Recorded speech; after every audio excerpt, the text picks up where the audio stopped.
વાડી પોલીસ સ્ટેશનની ટીમ દ્વારા મારામારીના ગંભીર પ્રકારના ગુનાના આરોપીઓને ગણતરીના કલાકોમાં શોધી પકડી પાડી કાયદેસરની કાર્યવાહી હાથ ધરવામાં આવી હતી। ગત તારીખ 25/1/2026ના રોજ રાત્રિના 11 વાગ્યાના અરસામાં જે ફરિયાદી છે ગૌરવ ચિંચાવલે પોતાની જ્યુપિટર મોપેડ લઈને ખંડેરાવ માર્કેટથી પોતાના ઘરે તરસાલી જવા નીકળેલ। તે દરમિયાન અપ્સરા સ્કાયલાઇન પાસે એક અજાણ્યો ઈસમ એક્ટિવા પર આવી ફરિયાદીની જ્યુપિટર ઊભી રખાવી ગંદી ગાળો આપી ધમકી આપેલી અને માર મારેલ અને રિક્ષામાં અન્ય 3 ઈસમો આવેલ, જેમાં એક આરોપીએ ફરિયાદીને નીચે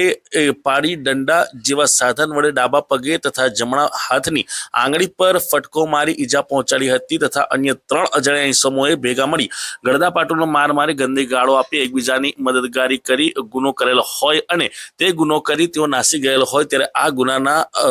આરોપીઓ છે તેઓની પોલીસ દ્વારા ધરપકડ કરવામાં આવી હતી। પોલીસ દ્વારા સહજ ફ્લોરેન્સિયા સેન્ટ બેસિસ સ્કૂલની પાછળ માણેજા વિસ્તારમાં રહેતા 36 વર્ષીય રાકેશ વિઠ્ઠલભાઈ મોરે તથા ખંડેરાવ માર્કેટની પાછળ હિંમત ભુવનની ચાલી ફ્રૂટ માર્કેટની પાછળ રહેતા રાજ ઉર્ફે રજ્જુ નવીનભાઈ સોનવણે તથા સામળનગર અલવા નાકા